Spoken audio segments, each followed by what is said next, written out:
What is up, YouTube fam? Robbie C here. Today we are out at Valleydale Church and we are starting a brand new series, one that I'm pretty pumped for here on the channel. And I want to know your votes in the comments down below on what do you think is a better title for the series. But for right now, we're going to call it Beginner Battles. Before we dive into our first beginner battle, we have to ask the most important question of the day. How are you doing today, Dave? Are you having a good one? So catch me if I fall.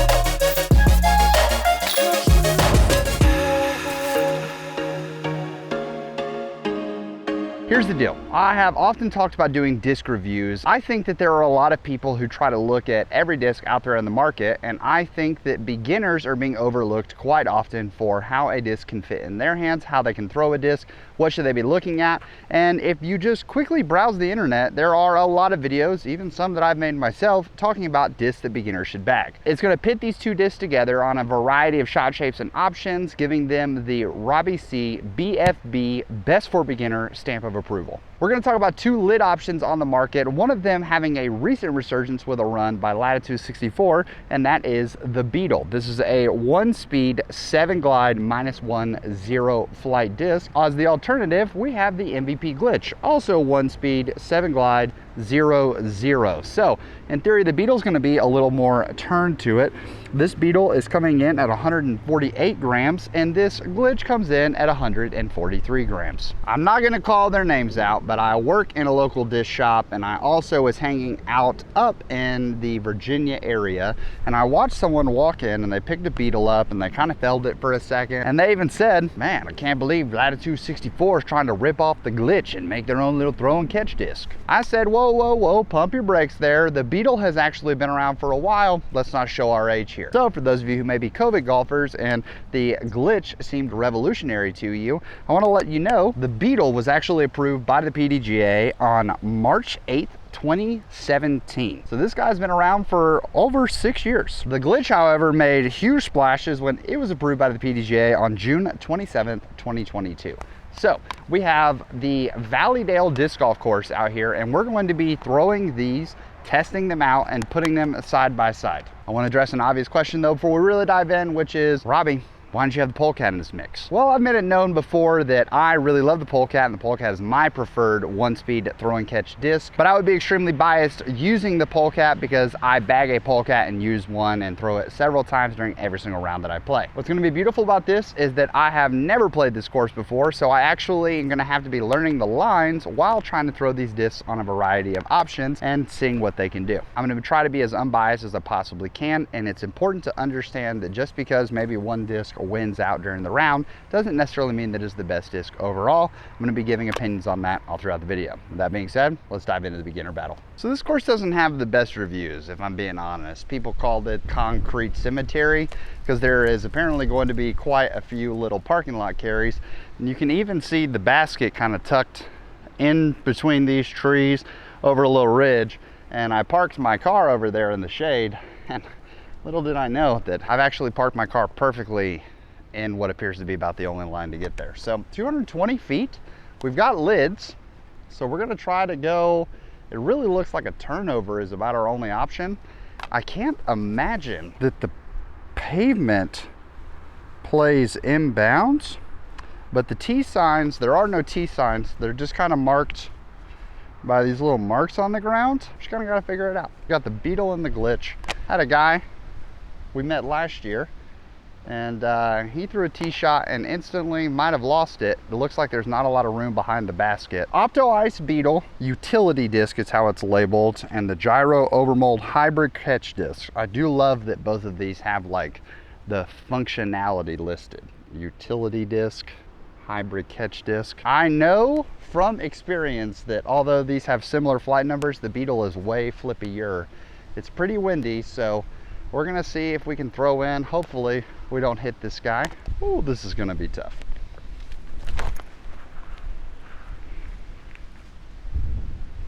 Land on the grass. Hey, that's in bounds. Okay, we're gonna try the same line with the Beetle.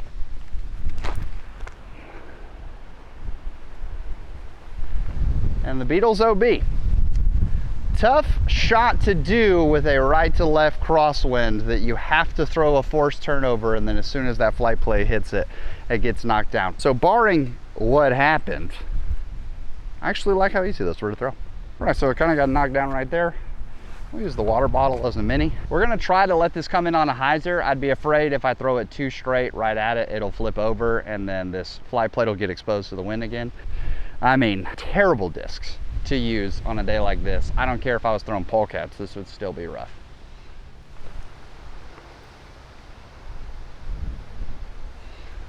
Get over there. It still didn't get over. Nothing like making you regret your life choices. Playing in an excessive heat warning with an intense amount of wind in the middle of a parking lot. We might die before we even finish our first beginner battle. Don't judge it. Okay, get over there. Okay, thank you. Here we go, let's see what the glitch can do.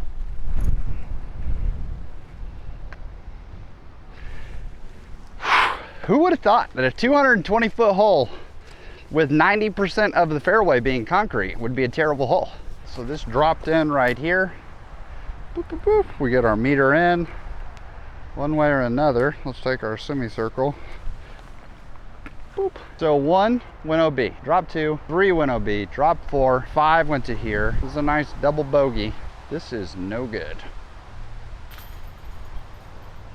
But that putt is good. The amount of glide that this Beetle has is actually a little crazy. I like barely floated that thing up, and the apparently tornado we're playing in, she floated in. All right, glitch, 2 strokes on the Beetle to start things off. It's a good thing we're gonna talk a lot about what the disc can do and not what they are doing today. But great, honestly great, let's just get to the next box. All right, so I'm filming thoughts here before I go into the tee box, because this tee box is not only in a parking lot, it's actually in the middle of the road, 200 feet away from a highly trafficked road, sitting in the middle. I'm not this guy normally, but I would never suggest coming to play this course. Here's the deal, glide, super tremendous on these discs. I think that is super important to know. And you may be telling yourself like, hey, these are terrible conditions. Like, you can hear how hard the wind is blowing. I would never throw these discs in these conditions. And the honest answer is, yeah, most of the time I would not. But I think 1-speeds need to be shown how they fly in these conditions, because you're not always going to have perfectly calm, easy conditions while you're out there on the course. And I immediately notice on both of these how little effort I have to put into the shot in order to get it to fly. Also, like I mentioned, we're in the middle of a heat warning. So this soft neutron plastic, even picking it up after it had been sitting in the sun for like 2 minutes, just sitting on the ground, is like super gummy. So very interesting to think about. A lot of people don't think about that either. If you're playing, especially in a round with a couple people, you throw your shot and it lands and it's just baking under the sun. Do know that if you go with those softer plastics, while they feel good, they get super gummy in the hand. This Opto Ice, still holding a little bit of firmness to it. So if I'm counting points overall, I'm gonna say +1 to the extra stability of this. I feel like I could torque over on it. They both have a decent amount of glide, which is fantastic, but I like the plastic, how it's maintaining its shape over the super softness of the glitch here. All right, I'm gonna throw these shots and they're gonna disappear. It's up through this tunnel and then you want it to fade out. So getting a disc like this to fade is gonna be super tricky. I'm gonna throw the Beetle first. The key is, I think, to not throw it super hard. Let the glide really lean into it.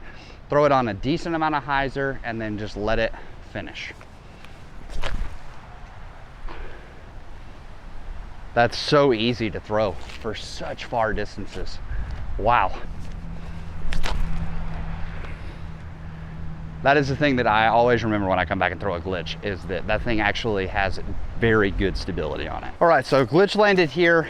Basket's up in that corner in snake territory. I mean, if I were a reptile, I would definitely live in this grass, especially in this heat. Like, I'm gonna go, there's like a 90% chance we find a reptile over there. Beetle's up over here. Beetle gets a little more on it. I think that just comes from the Beetle is more understable. I threw them on them both. Pretty equal amount of hyzer. So knowing the glitch is a little more stable, I'm gonna try to bank it in on the right side here. This is one of the best parts about using these throw and catch discs. Here, you can kind of very gently, just like if I was standing in an open field and I wanna play catch with a friend, that's where these really shine, is if you've ever thrown a Frisbee before and you're getting into disc golf, this is gonna be really reminiscent of playing catch with a Frisbee. Checking for snakes. Seem to be okay right here. Here we go, Beetle. I'm gonna go a little turnover, like, oh, hey man, catch, and try to fade this in. I don't think if I throw this on hyzer and let it try to push in, I think it's just gonna hold straight. So we're gonna go a little anhyzer.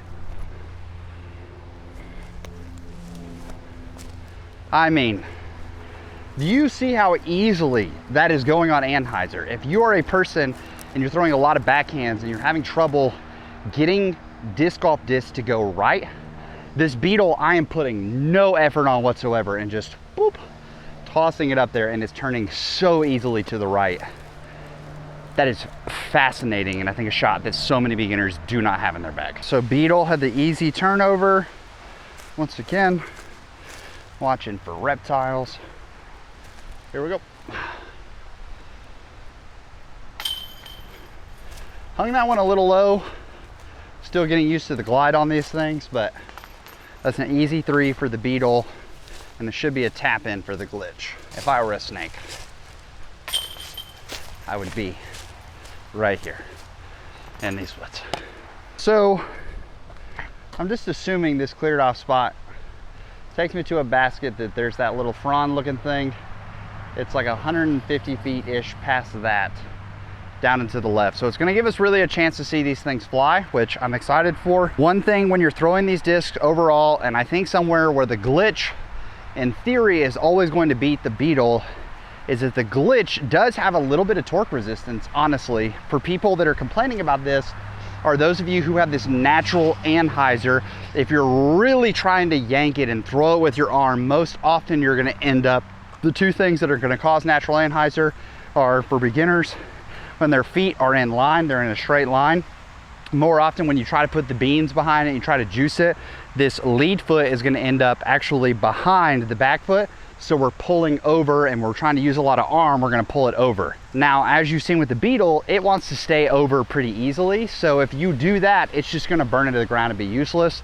The glitch, although I did say it has stability, I'd imagine when you really get over on it, it doesn't want to stay in that either, or it doesn't want to fight out of it, as we saw on hole 1. Into a headwind, I want to give these enough to give them a fighting chance, but I'm going to try to put them a little high, so that way the glide of it can really get underneath the disc and highlight here. So there are 2 skinny trees right in front. I'm going to basically try to split the uprights there and then let this just kind of fall in. Okay, or I just missed that line entirely. It was a great pull. I liked it. It felt great. Now, as you can saw, I really hit that one kind of hard. I gave it the beans and it just held really straight. I'd imagine if I do that same thing with this Beetle, that it's gonna actually turn over the entire way. It's just a perk of the glitch is that it is a little bit more friendly in terms of if you overpower it, but it is definitely, let's see, well, let's throw this before we give that statement.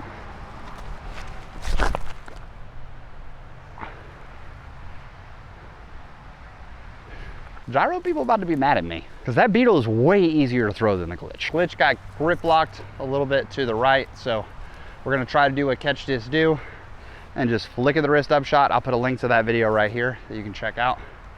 Here we go. Wow. Laser straight, exactly where I was pointed. Fortunately, I was not pointed at the basket. So Beetle just glided through these trees, super easy. Lean out away from the tree, give ourselves a little bit of a chance to get this in. Yeah, we can play that back. Feels like it was a little high, a little left, but the negative of these lightweight discs is I would not suggest using any of these molds for putting because they're so lightweight. If you don't hit that sweet spot and you don't hit low, they're so lightweight that the chains are just gonna reject them left and right. So you definitely want to make sure that you are using these for approaches, and then I would switch to a more traditional putter for your putting. So the Beetle is tapping in for a par. Glitch has got to make this putt in order to keep it to just 1 stroke gained. This course knows I'm talking trash about it and it's trying to get me. I'm gonna come here. There we go.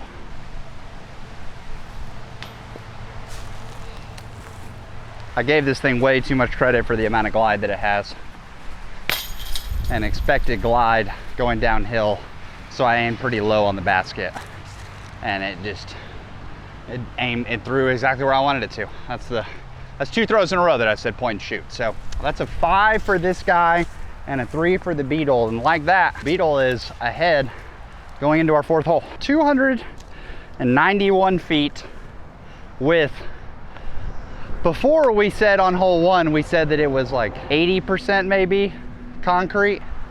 This one, the only safe spots are these little parking berms, the green, because I would not call any of this safe considering it's extremely overgrown and downhill leading towards a 4-lane road. 291 feet straight headwind this entire way. Yet another example of why is this person, where are they going? I mean, we are literally playing disc golf in a parking lot, so I'm okay kind of pumping this one right up the gut because I know that worst case scenario is going to turn over. So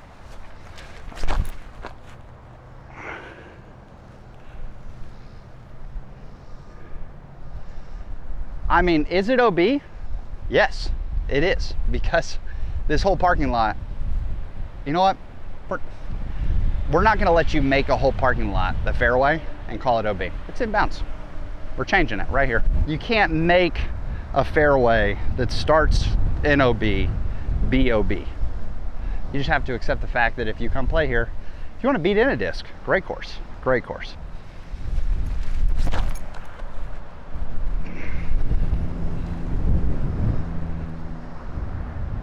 That one may actually be touching grass. It is crazy how much more torque resistant the Glitch is compared to the Beetle.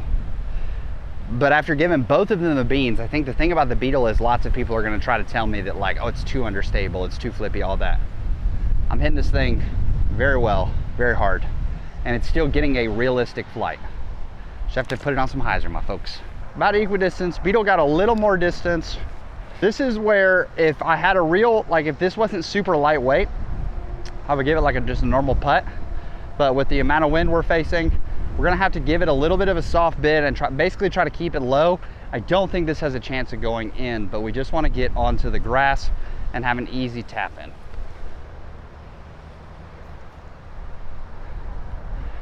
It's so weird. I don't know why. It feels like maybe the Glitch is deep. I don't know what it is. But for me personally, it keeps getting hung up on my fingers, which is causing me to like grip, like late release it, which is saying something because I normally throw a polecat in this slot, which is way deeper than both of these discs. I mean, just floats. That Beetle just floats. Found yourself in a pretty little pinch back here, didn't you, mister? Now, I do think this is a really cool use of a Glitch back in here, because hopefully if I don't hit these trees, you can just, it's so easy to just like low power, low effort. You can literally just toss the Glitch. It's very neutral, very point and shoot. So I don't have to worry about being loose on it and letting it burn over or anything like that. Beetle. And that about sums up this course. So our last hole coming in here, we're gonna do 5 holes. We may do more holes on future beginner battles, but for this one, excessive heat warning. My camera's yelling at me that it's overheated. I'm playing in the middle of the blacktop brigade. There's one last shot. We've thrown a straight shot. We've thrown hyzers, trying to let it stand up. We've seen a lot of options. We've thrown a big power shot with a 300-foot hole, trying to get these things all the way there. So we didn't really get to see this on hole 1, but we're gonna try just big anhyzers with this, which anhyzer being that left to right movement, or if you're left-handed, right to left. Anhyzer being where we get the outside edge of the disc up and above. We're gonna try these anhyzers all the way there. What's nice is, in theory, we've had headwinds this entire time. Headwinds coming this way. So in theory, if we ride that, we should be able to get the push. But it seems a little swirly, it may be coming over.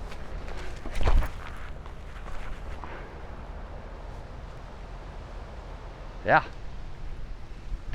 I mean, it does what it's supposed to. Oh, see? That's so crazy, dude. My thought is it maybe not even the depth? Is it the fact that I'm throwing, I mean, gyro nerds, let me know, because I don't want you guys to think that I'm like trying to trash this disc. I'm not, I really am trying to give it a fair chance. Is it because I'm throwing neutron soft and extreme heat that it's so gummy? Like, I mean, it's just not getting off my hand. Like, it's not releasing. Glitch, Last piece is someone who played a lot of ultimate. My favorite shot that I have in my bag, and I'll use this with a polecat all the time, is I love throwing hammers. Because when I played as a handler in college for my ultimate team, my favorite, especially when you play with people that weren't like ultimate players, as a handler I could hit them with one of these, like line up shot, boom, and then you like fake it over their head, and then they're like, where'd it go? Meanwhile, you're just like, that's right, still in my hand. Wide open shot. It's not bad.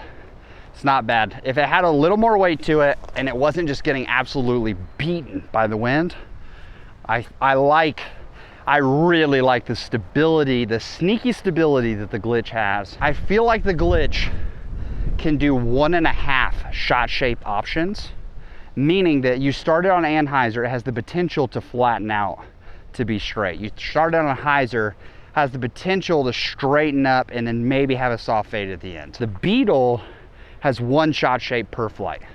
You start that thing on anhyzer, it's never gonna fade out. You start that thing on hyzer, it's gonna stand up and ride straight, but it's never gonna fade back out. There's a chance the glitch just wins by default. Your options on this fairway appears are you can throw into thorns or you can throw OB. That's great. You landed on this hill. Before I just run around and just mutilate myself on this really cool fairway. Nope, that's not it. I don't even get up here. Whew. Well, good news and bad news. Good news is if you're watching this and you live in Birmingham, Alabama, if you want a Beetle, it's apparently resting in the fairway of hole 5. Let's go to the results, shall we? So this beginner battle started with 2 discs, 1 happy Robbie C, ready to play a course he never played before. And we're ending with 1 disc and a mentally defeated and exhausted Robbie C. So what are my overall thoughts on the glitch versus the Beetle? I think that overall there are several perks to the Beetle versus the glitch. And we've talked about them all throughout the video, but I think that what the Beetle does, it does extremely well and extremely easily. It requires almost no power behind the shot whatsoever, allows you a lot of freedom if you're in a pinching scenario, if you struggle throwing a left to right shot, or if you're left-handed, a right to left shot. The Beetle can do that extremely well, extremely simply. If you have a hard time throwing turnovers because you throw nose up, the Beetle is so good at doing that naturally that it's just gonna lean into it. Where I think the glitch gets a 1-up on the Beetle is I think that the glitch has that extra little bit of stability that is gonna be really nice for throwing multiple shots, getting a little more flexibility out of what you're wanting the disc to do while it's in the air. So definitely a win for that. However, the plastic that the glitch comes in, if they came out with an electron glitch, I think that would be super, super helpful.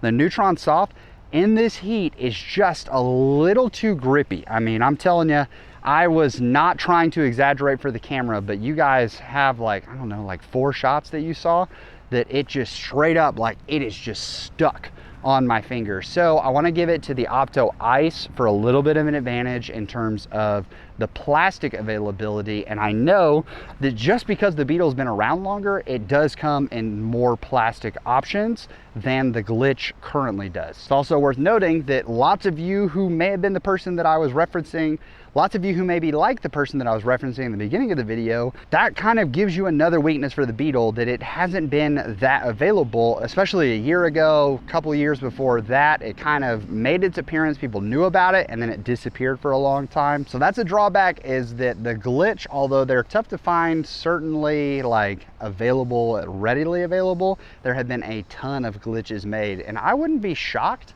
if, because they knew this disc was so popular, if, I know Latitude has produced a lot of Beetles in the past, but MVP's produced a ton of glitches here at the start. So I'd be willing to bet that the number of Beetles versus glitches that have been made in the world are actually pretty similar at this point. With that being said, I know that people are going to be salty about this, and it's hard to give it to it considering I don't own one anymore because it's on that godforsaken hill over there. I think that the inaugural BFB stamp of approval is going to have to go to the Beetle for this one, just because if I'm thinking best for beginners, this Frisbee is going to give you a lot of, it's very straightforward and it's very simple about what it wants to do, and there isn't even the subtle nuance of the extra stability that comes with the glitch. But it's a very, very close battle. I think that if you can't find a Beetle, the glitch could be a really good fit for you. Coming down to Handfield, maybe you really like that soft neutron plastic and that is a win for you.